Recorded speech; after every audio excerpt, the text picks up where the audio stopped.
మీరందరూ రండి, బీసీ భవన్ చూపిస్తాం, వాళ్ళ కుర్చీలు ఎలా ఉన్నాయో చూపిస్తాం, వాళ్ళు ఎంత ప్రెస్టీజియస్గా ఉన్నారో చూపిస్తాం. ఈయన చేస్తే చులకన చేసిన వాడు గొప్పవాడు, గొప్పగా చూసేవాడు చులకన చేసినట్టంట. ఇది ఎక్కడ కొత్త భాష్యం, కొత్త భాష, కొత్త భాష్యం, కొత్త భాష.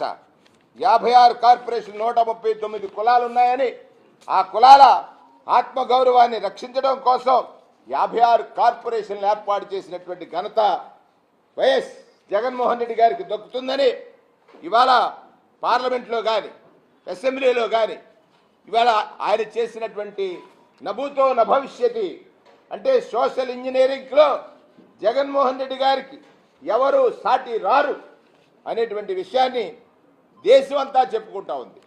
దేశమంతా చెప్పుకుంటా ఉంది. కులగణన చేపట్టడంలో కానీ సోషల్ ఇంజనీరింగ్లో వాళ్ళకి ఇవ్వడం కానీ ఎందుకు నిన్న మీరు ప్రకటించారు?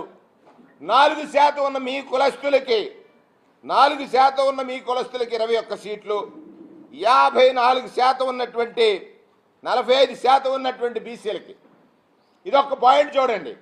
4% ఉన్న నీ కులస్తులకి 94 సీట్లు ప్రకటిస్తే అందులో 21 సీట్లు ప్రకటించావు. 45% ఉన్నటువంటి బీసీలకు 18 సీట్లు కేటాయించావు. నీ క్యాస్ట్ అంటే ఎవరు? నీ కులం. క్యాస్ట్ అంటే నీ కులం. నీకు వేరే కులాలు ఆనవు. ఇవాళ సూటిగా అడుగుతున్నాను, తూర్పుగోదావరి జిల్లాలో నువ్వు ఒక ప్రయోగం చేశావు. ఏంటి ఆ ప్రయోగం? పవన్ కళ్యాణ్ గారిని కలిపేసుకుంటే గంపగుత్తగా కాపులోట్లన్నీ నాకు వచ్చేస్తాయి, కమ్మ కాపు కలిసి ఈ రాష్ట్రంలో బీసీలని అణగదొక్కేయచ్చు అనేటువంటి ఒక ఆలోచన చేశాం.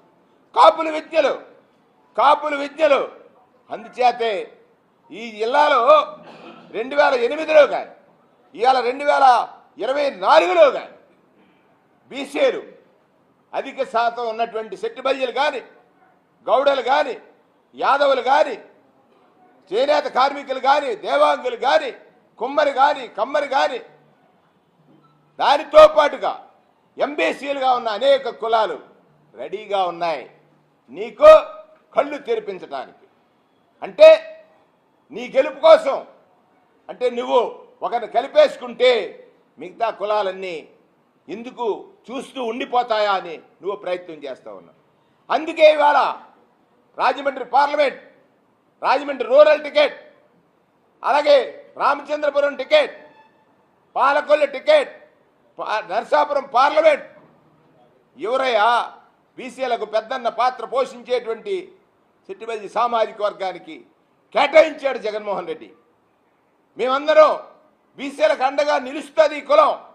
నాడు నువ్వు చేసిన ఒక వికృత క్రీడ, కాపుల్ని బీసీల్లో చేరుస్తానని నువ్వు చేసావే ఒక వికృత క్రీడ, మోసగించావే, ముద్రగడ పద్మనాభం గారి కుటుంబాన్ని హింసించావే. అంటే నీకు డబ్బుందని, ప్యాకేజీలతో జనాన్ని కొనొచ్చని నువ్వు చేసిన ప్రయత్నాలన్నీ ప్రజలకు తెలిసిపోయాయి. నిన్న బీసీ డిక్లరేషన్ ఒక కాపీ పేస్ట్. నిన్న బీసీ డిక్లరేషన్ మరలా ఒకసారి బీసీలని దగా చేయడానికి, మోసగించడానికి, వంచడానికి చంద్రబాబు నాయుడు ప్రకటించినటువంటి డిక్లరేషన్.